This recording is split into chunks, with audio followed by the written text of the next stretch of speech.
नमस्कार. जय गुरु. मी धनंजय विठ्ठलराव डाखरे आणि मी सौ संप्रदा धनंजय डाखरे आपल्या सर्वांचं आमच्या यूट्यूब चॅनलवरती मनापासून स्वागत करते, ज्याचं नाव आहे गुरुदेव प्रतिष्ठान.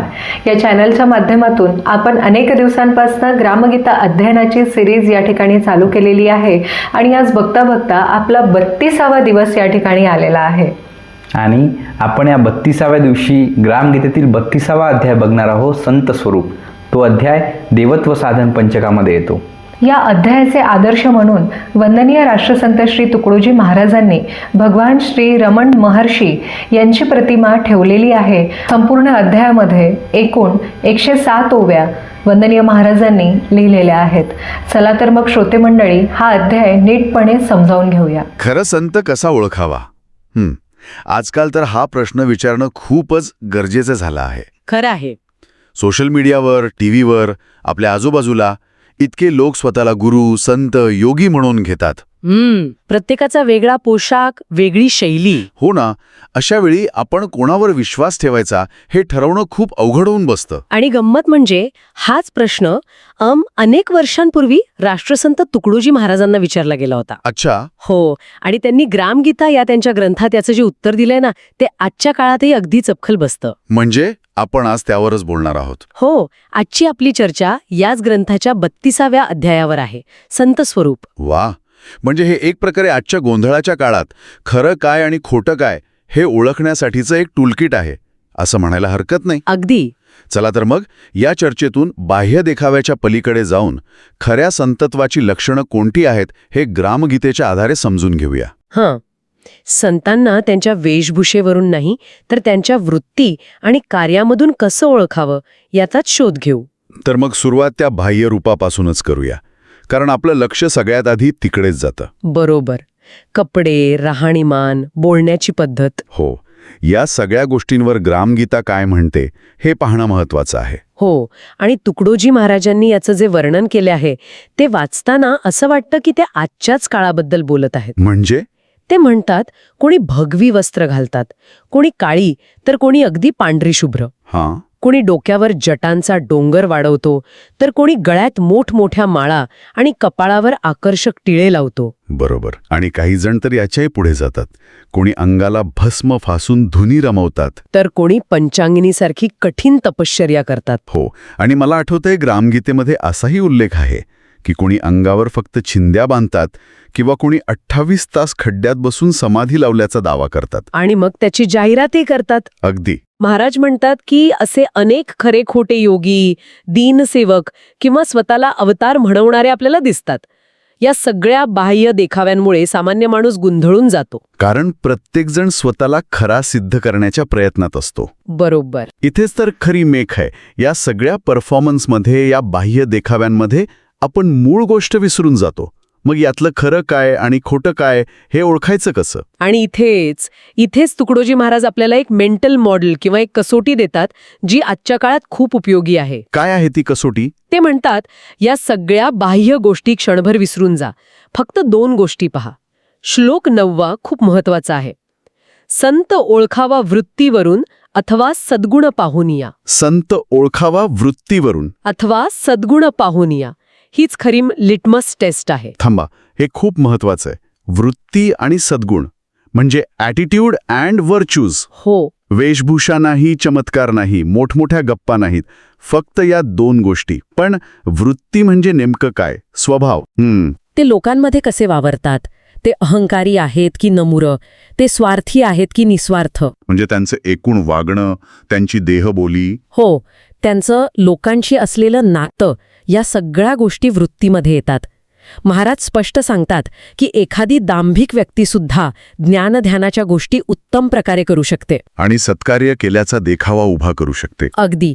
पण त्याची वृत्ती, त्याचा खरा स्वभाव लपत नाही. म्हणजे बाह्यरूप ही पहिली पायरी आहे जी आपल्याला पूर्णपणे दुर्लक्षित करायची आहे. बरोबर. तर मग पुढची पायरी म्हणजे कर्म आणि गुण. जर बाह्य गोष्टी महत्वाच्या नाहीत तर संतांची खरी ओळख त्यांच्या कामातून आणि गुणांमधून होते हे आपण कसं तपासायचं? अगदी बरोबर. आणि कर्माबद्दल बोलताना महाराज एक अतिशय सोपी आणि व्यावहारिक खूण सांगतात. कोणती? ते म्हणतात, सत्वशील तोची साधू भला, जो रिकामा कधीच न पाहिला. जो रिकामा कधीच न पाहिला. म्हणजे खरा संत कधीच आळसात किंवा नुसत्या गप्पांमध्ये वेळ घालवताना दिसणार नाही. तो सतत कोणत्या ना कोणत्या विधायक कामात गुंतलेला असतो. पण हा मुद्दा आजच्या काळात थोडा वेगळ्या नजरेने पाहिला जाऊ शकतो. म्हणजे काही लोक म्हणतील की मानसिक शांततेसाठी किंवा चिंतनासाठी रिकामा वेळ असणंही गरजेचं आहे. हां, बरोबर आहे. मग तुकडोजी महाराजांना अभिप्रेत असलेला कामात असणारा संत आणि आजची माइंडफुलनेसची संकल्पना यात काही विरोध आहे का? खूप छान प्रश्न आहे. नाही, यात विरोध नाही.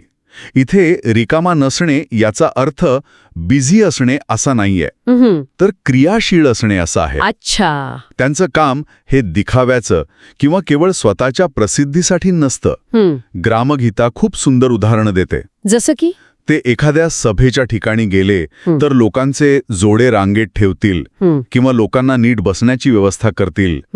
भोजनाच्या वेळी पंक्तीत काही कमी पडलं तर ते स्वतः उठून मदत करतील. म्हणजे हे काम छोटं किंवा मोठं नाही, तर ते समाजासाठी किती उपयुक्त आहे यावर ठरतं.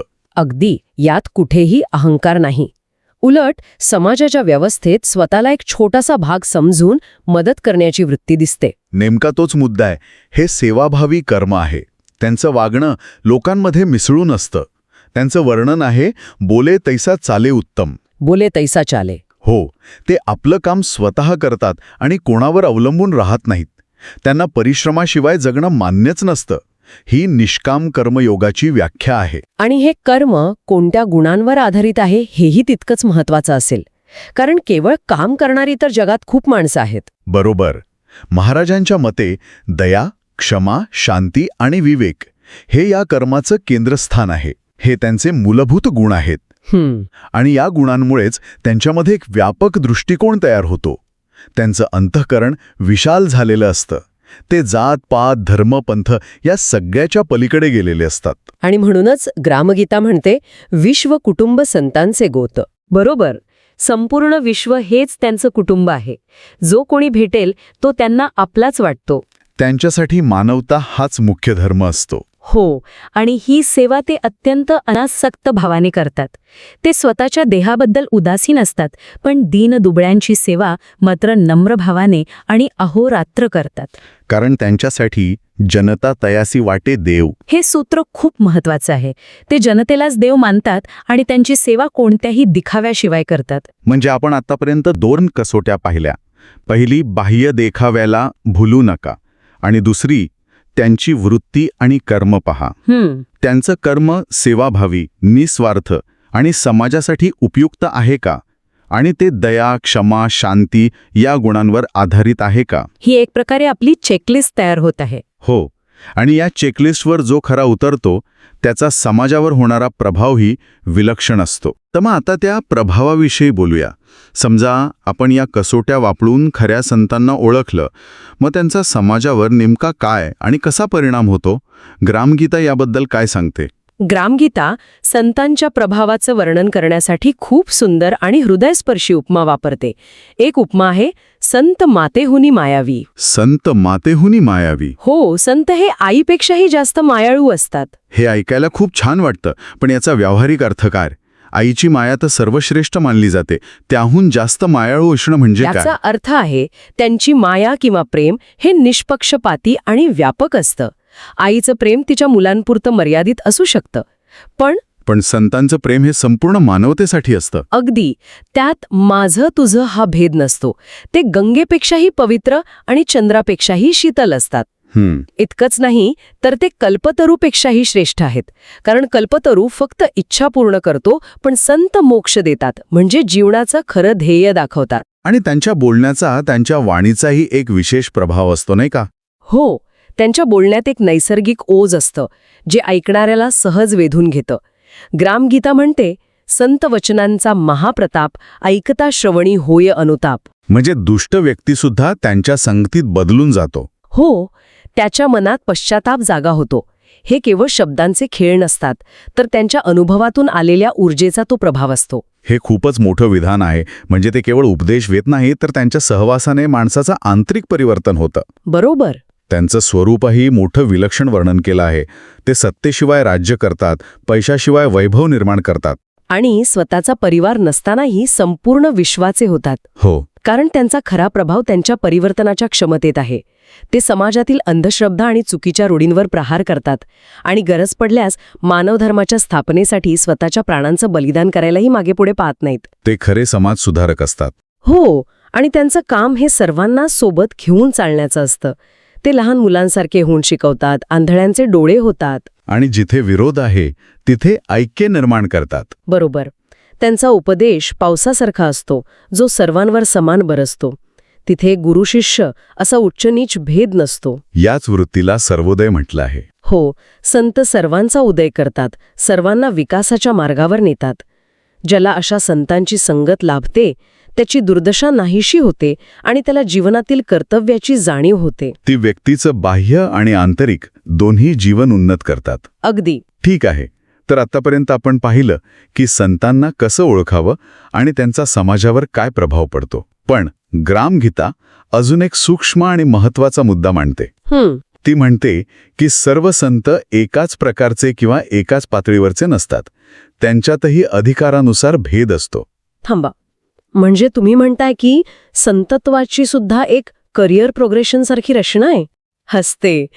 करिअर प्रोग्रेशन हा शब्द मजेशीर आहे, पण संकल्पना बऱ्यापैकी तशीच आहे की एका लेव्हलवरून दुसऱ्या लेव्हलवर जाता येतं. हे अविश्वसनीय आहे, कारण आपण संतांना एका स्थिर अंतिम अवस्थेत पाहतो. हो, पण ही एक अत्यंत प्रगत आध्यात्मिक संकल्पना आहे. तुकडोजी महाराजांनी संतांच्या चेतनेचे किंवा जाणीवेचे विविध स्तर सांगितले आहेत. अच्छा, हे स्तर त्यांच्या दृष्टिकोनावर आणि त्यांच्या कार्यावर अवलंबून आहेत. याला आपण चेतनेच्या विकासाचे टप्पे म्हणू शकतो. मग हे टप्पे किंवा स्तर नेमके कोणते आहेत? सुरुवातीच्या टप्प्यावरचा संत कसा असतो? पहिला स्तर आहे जीवसृष्टीचे संत. या स्तरावरचे संत या जगातील लोकांनाच सेव्य मानतात, म्हणजे सेवेस पात्र मानतात. ते रात्रंदिवस त्यांची सेवा करतात. या सेवेत त्यांना मान अपमानाची काहीही चिंता नसते. त्यांचं समाधान फक्त कार्यात असतं. म्हणजेच त्यांचा दृष्टिकोन नरसेवा हीच नारायण सेवा यावर केंद्रित असतो. बरोबर. म्हणजे यांचा फोकस थेट हँड्स ऑन सेवेवर असतो. पण मला वाटतं काही संत याच्याही पुढे जाऊन विचार करत असतील, जिथे फक्त एका गावाची किंवा समूहाची सेवा नाही तर संपूर्ण जगाचा विचार असेल. तसं काही ग्रामगीता सांगते का? बरोबर. तोच दुसरा स्तर आहे, ज्याला ईशसृष्टीचे संत म्हटलं आहे. ईशसृष्टीचे संत. हो, यांचा दृष्टिकोन अधिक व्यापक असतो. ते संपूर्ण जगाला देवाचं एक कुटुंब मानतात. त्यांच्यासाठी देश, वेश, धर्म, पंथ, गरीब, श्रीमंत असा कोणताही भेद उरत नाही. आणि त्यांचं कार्य आणि विचार हे वैश्विक मानवतेच्या कल्याणासाठी असतात. अगदी. आणि याच्याही पुढची अवस्था आहे का, जिथे कदाचित सेवा करणारा आणि सेवा घेणारा हा भेदच राहत नसेल? अगदी बरोबर पकडलत. तिसरा स्तर आहे परमात्म स्थितीतील संत. या संतांना सर्व जीवांमध्ये एकात्मतेचा अनुभव आलेला असतो. म्हणजे अद्वैत भाव. हो, त्यांच्यासाठी आपले आणि परके ही भावनाच संपलेली असते. त्यांना संपूर्ण ब्रह्मांडात एकच चैतन्य दिसतं. त्यांच्यासाठी सर्वजण ब्रह्मस्वरूप होतात. आणि मग त्यांची सेवा? त्यांची सेवा ही जाणीवपूर्वक केलेली कृती नसते, तर त्यांच्या अस्तित्वाचा तो सहज स्वभाव बनलेला असतो. आणि सर्वोच्च अवस्था कोणती? सर्वोच्च अवस्था आहे परात्पर स्थिती. या स्थितीत पोहोचलेल्या संतांसाठी विश्व ही संकल्पनाच उरत नाही. सर्व काही आनंदात विलीन झालेलं त्यांना दिसतं. वा. त्यांची राहणी, त्यांचं वागणं सहजपणे ब्रह्ममय असतं आणि त्यांचं सहज बोलणंही वेदांसारखं उत्तम आणि गहन असतं. त्यांच्या अस्तित्वानेच जग बदलत असतं. बरोबर. म्हणजे संतत्वामध्ये सुद्धा अशी प्रगतीची, विकासाची एक प्रक्रिया आहे. पण इथे एक प्रश्न पडतो. विचारा ना. समजा एखादा जीवसृष्टीचा संत एखाद्या गावात खूप मोठं सामाजिक काम करत आहे आणि दुसरीकडे एखादा परात्पर स्थितीतील संत हिमालयात एकांतात आहे, तर मग समाजासाठी जास्त उपयोगी कोण? हा खूप व्यावहारिक प्रश्न आहे. महाराज म्हणतात की या सर्व स्तरांच्या केंद्रस्थानी एकच तत्व आहे आणि ते म्हणजे सर्वांचे कल्याण. फक्त दृष्टिकोन आणि कार्यपद्धती व्यापक होत जाते.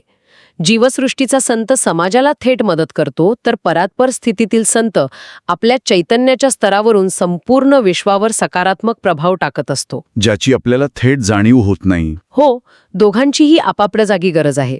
तर आजच्या या सखोल चर्चेतून हे स्पष्ट होतं की राष्ट्रसंत तुकडोजी महाराजांच्या मते खरं संतत्व हे वेशात नाही, ते चमत्कारांमध्ये नाही, तर ते आहे सेवेमध्ये, कर्मामध्ये आणि विशाल दृष्टिकोनामध्ये. हो, खरा संत हा समाजासाठी क्रियाशील असतो, जो बोलतो तसेच वाढतो आणि मानवतेच्या कल्याणासाठी आपलं जीवन समर्पित करतो. ही एक पदवी नाही, तर ती एक अविरत चालणारी प्रक्रिया आहे. बरोबर. आणि या चर्चेचा शेवट ग्रामगीतातील त्याच सुंदर उदाहरणाने करता येईल. हां. संत हे गंगेसारखे विशाल आणि कृपाळू आहेत. गंगा अविरत वाहत असते, सर्वांसाठी उपलब्ध असते. पण जसं गंगेतून कोणी आपल्या भांड्याच्या म्हणजे पात्राच्या क्षमतेनुसारच पाणी नेऊ शकतो, त्याचप्रमाणे आपण संतांकडून आपल्या ग्रहणशीलतेनुसारच ज्ञान आणि प्रेरणा घेऊ शकतो. वा, म्हणजे संत सर्वांना सारखंच देतात, पण आपण किती घेतो हे आपल्या तयारीवर, आपल्या पात्राच्या आकारावर अवलंबून आहे. अगदी. याचाच अर्थ संतसंगतीचा लाभ घेण्यासाठी स्वतःला पात्र बनवणं, ग्रहणशील बनवणं हे आपल्या हातात आहे. अगदी बरोबर. आपलं मन आणि बुद्धी जितकी मोकळी असेल तितकं जास्त आपण त्यांच्याकडून घेऊ शकतो. आणि जाता जाता ऐकणाऱ्यांसाठी एक विचार. तुकडोजी महाराज म्हणतात की ज्या गावात क्रियाशील संत राहतात त्या गावाचा उद्धार होतो. यावरून विचार करण्यासारखा प्रश्न हा आहे की आजच्या काळात संतांना शोधत बसण्यापेक्षा आपण स्वतः आपल्या समाजात आणि गावात असं क्रियाशील संतत्व कसं निर्माण करू शकतो. खूप महत्वाचा प्रश्न आहे. संतत्वाची ही व्यापक व्याख्या समजून घेतल्यावर इतरांच्या भल्यासाठी आपण स्वतः कोणते एक छोटं निस्वार्थ पाऊल उचलू शकतो. कदाचित ते पाऊलच खऱ्या संतत्वाच्या दिशेने टाकलेलं पहिलं पाऊल असेल. धन्यवाद मंडळी. तुम्ही आमचा व्हिडिओ पूर्ण पाहिल्याबद्दल मी तुमचे मनपूर्वक आभार व्यक्त करतो. हा व्हिडिओ जर तुम्हाला आवडला असेल तर गुरुदेव प्रतिष्ठान या चॅनलला नक्की सबस्क्राईब करा. बेल आयकॉनवरती क्लिक करा, म्हणजे आमच्या व्हिडिओजचे नवीन नोटिफिकेशन्स तुम्हाला मिळतील. त्यासोबतच लाईक आणि शेअरसुद्धा करा. आम्हाला काही सुचवायचं असेल तर कमेंट बॉक्समध्ये कमेंट नक्की करा. त्या सर्व कमेंट्सना आम्ही प्रतिसाद नक्की देऊ. धन्यवाद. जय गुरु.